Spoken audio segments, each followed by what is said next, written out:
Ya, karibu sana kwenye kipindi cha Mati na Wasanii, na hii hapa ni Sage Media. Kwa mara ya kwanza nipo mbele za kamera za Sage, na nikujulishe kwamba mimi ni mtangazaji official sasa wa Sage Media. Ni furaha sana kwa pamoja na familia hii, na naomba na wewe pia ujiunge pamoja nasi katika kupata habari tofauti za sanaa ya nyumbani. Leo bana, mwalikwa wetu wa kwanza kabisa kutufungulia kipindi chetu cha Mati na Wasanii ni Mr. Gave. Wengi wanakuwa nafikiria kwamba kuna hichi, lakini media bana haina tabaka, media haina mipaka, media ni ya watu wote. Karibu sana Mr. Gave, na moja kwa moja niende kwenye swali. Najua kwamba ndoto yako kubwa ni kuwa big star, ni kuwa msanii mkubwa ujulikane Afrika na dunia nzima. Lakini kwa bahati mbaya ni kwamba mji wetu wa Uvira hauna nguvu ya kukupa wewe, mji pekee ukupe nguvu ya wewe kuwa superstar. Wewe una mpango gani kuhusu kutimiza malengo yako? Unaona, kila mtu anakuwa na ndoto na malengo, na kila ndoto na malengo yanakuwa ni kufika mbali. Hiyo unasema ni kweli kwetu, juu mtu afike mbali naomba sana. Na kitu kingine, kutoka uende sehemu nyingine unaweza kufika mbali, inahitaji watu. Hauwezi uende tu kichwa na uende uhamishe muziki sehemu. Hiyo ndio kitu kinatukwamisha sana. Sasa mtana kwetu hakuna support. Yaani bavia watu support. Bavia wanaona vitu tunafanya ni luyenge. Yaani muziki kwetu tu tunafanya mshimo. Tu tunajiforce lakini mwisho wa siku ndio tunakosa opportunity kwenda uwezi enda sehemu mfano nihamishe makazi yangu Lubumbashi, Kinshasa, mpaka kwa mikono ya wazee, kwa mikono ya mabosi, kwa mikono ya watu. Management yenyewe iko mzuri. Safi sana.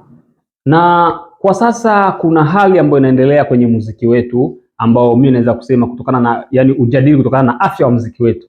Unaonaje muziki wetu kwa sasa, na unawashauri nini wadau wa muziki pamoja watangazaji, hususan watangazaji na wasanii? Kusema kweli muziki wa kwetu saizi umedrop, haupandi.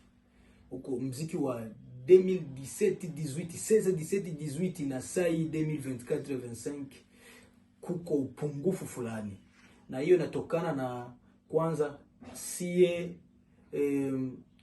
kutokujielewa na kutokujiamini kama tuko tunafanya muziki mkubwa, na yenyewe watu wengine wanaona kabisa sisi tunafanya muziki. Kwa hiyo ushauri wangu ni jukumu letu sio kukamata muziki wetu na mikono mbili, kuipenda muziki wetu, media kwetu funa support yetu 100%. Sie basanifu tunajielewa kama tuko tunafanya muziki wa kweli kabisa. Muziki wetu una tofauti na muziki mwingine tuko tunaona sana ni ya ajabu sana. Njoo ushauri naweza chukua hiyo kwa wasanii na media. Safi. Bana, kila kunapokucha bana kuna lebo huwa zinazaliwa, na lebo kuzaliwa zinachukua vipaji, na kuna baadhi ya wengine ambao vipaji hawafikishi kileleni, wanaachia njiani. Wewe una mpango gani au wazo lako ni lipi kutokana na wewe siku moja tukuone labda unaanzisha ya kwako, unamshika kijana mwingine mwenye kipaji mkono ile kumfikisha sehemu fulani?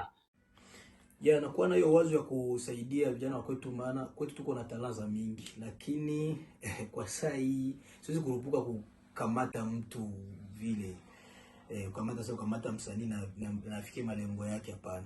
Juu mimi mwenyewe kwanza nahitaji kukamatiwa kwa sasa hii. Kwa hiyo kwapenda nifike nahitaji kukamatiwa. Kwa hiyo siwezi chukua jukumu la kumkamata msanii kesho nimtupe barabara kisha nimkatishe mandoto zake katikati. Mimi nionekane mimi ni maisha yake mimi nilivuruga hapo nyuma. Siwezi kurupuka, lakini swala la muda tu kifikia na kwa hiyo moyo ikifikia tunaweza tukafanya. Okay. Mr. Gave sio mtu sana kutaka kushirikisha wengine kwenye ngoma zake. Toka mimi na kujua na anaangalia muziki wako, hujawahi kumshirikisha msanii yoyote wa Uvira, hujawahi kumshirikisha msanii wote wa Burundi, hujawahi kumshirikisha msanii yoyote wa Bukavu, Kalemi, sehemu yoyote tofauti na nje ya nchi kama Tanzania ndio ambao ushawashirikisha. Nikiangalia kuna wasanii ambao wewe uko karibu nao sana, hususan Malkia Blessed Brianna ameshakushirikisha kwenye ngoma yake, lakini wewe bado hujawahi kumshirikisha kwenye ngoma yako yoyote. Ukiangalia Mr. Champagne ashakushirikisha kwenye ngoma yake Tatizo Nini ya yeye na pamoja na huyu Mkombozi, na wewe ukapiga verse mle ndani. Amekushirikisha tena kwenye hii ngoma ambayo cover ndo inaanza kupostiwa. ambayo ni Watanyamanza tu ya wewe, amemshirikisha na Shilian, mko pamoja kwenye remix.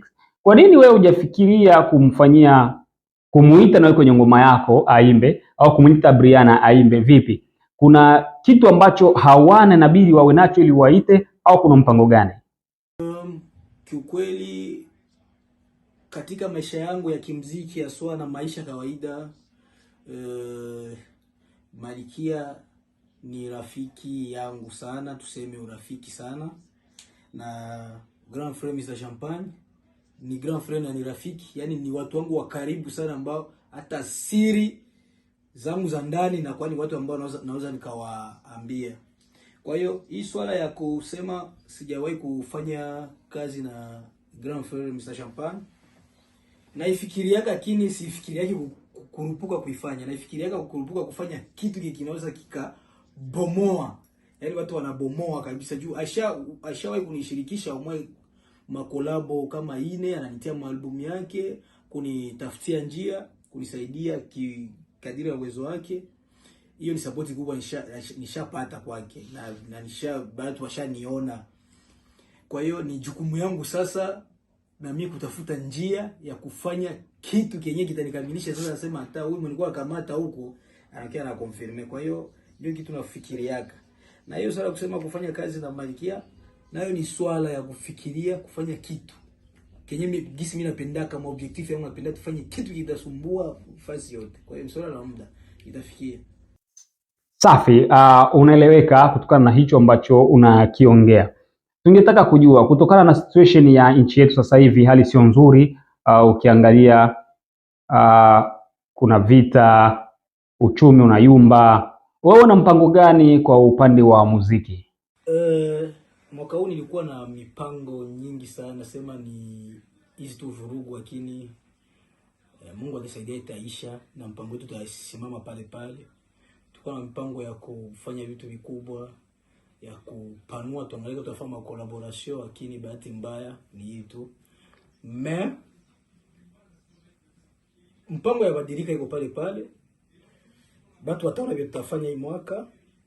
Tuko na makazi ziko ndani, lisira tutaziachia. Kwa hiyo ni swala la muda tu. Bana, shukrani sana, ulikuwa unafuatilia ni kipindi cha Mati na Wasanii, na leo mtu ambaye amekuwa kwanza kutufungulia milango ni Mr Gave kwa mara ya kwanza mbele ya kamera za Sage TV, Sage Media. Yeye ndo ametufungulia, na ni kila wiki tutakuwa tunakuletea habari za usanii kutoka sehemu tofauti tofauti. Kumbuka media haina mpaka, kumbuka media yetu haina tabaka, haibagui. Ukiwa msanii yoyote unahitaji kufika hapa, tunakufanyia mahojiano na kazi zako tunakusaidia kuzisambaza ziwafikie walengwa. Karibu sana, usisahau kushare pia na kuambia wenzako kwamba Mati ameshaingia mjengoni. Sage Media, karibuni. Asante.